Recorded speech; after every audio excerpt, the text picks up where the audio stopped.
প্রকৃতির রুদ্ররূপে লণ্ডভণ্ড দক্ষিণ এশিয়ার জীবনযাত্রা। ভারতের দক্ষিণাঞ্চলীয় রাজ্য কেরালায় ভারী বর্ষণ ও ভয়াবহ ভূমিধসে পরিস্থিতির অবনতি ঘটেছে। পাম্বা নদীর বাঁধ ভেঙে প্লাবিত হয়েছে নিচু এলাকাগুলো। সাধারণ মানুষকে নৌকায় করে নিরাপদ আশ্রয়ে সরিয়ে নিচ্ছেন উদ্ধারকর্মীরা। অন্যদিকে ইডুক্কি জেলায় ভূমিধসে প্রাণহানির ঘটনা ঘটেছে।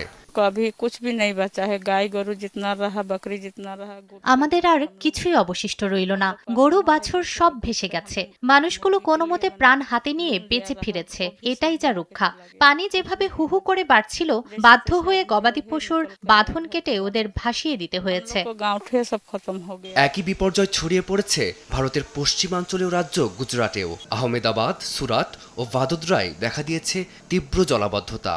আবহাওয়া দপ্তর বিভিন্ন জেলায় রেড অ্যালার্ট জারি করেছে। নর্মদা ও সুরাতে আরও বৃষ্টির পূর্বাভাস রয়েছে।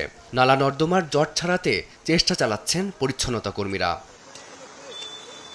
এদিকে ঠিক এক বছরের ব্যবধানে বন্যায় আবার প্লাবিত হল ভারতের জম্মু ও কাশ্মীর। টানা বৃষ্টিতে ডুবে গেছে বাড়িঘর, দোকানপাট, ব্যাহত হয়েছে যান চলাচল। শিক্ষা প্রতিষ্ঠান বন্ধের নির্দেশ দিয়েছে প্রশাসন।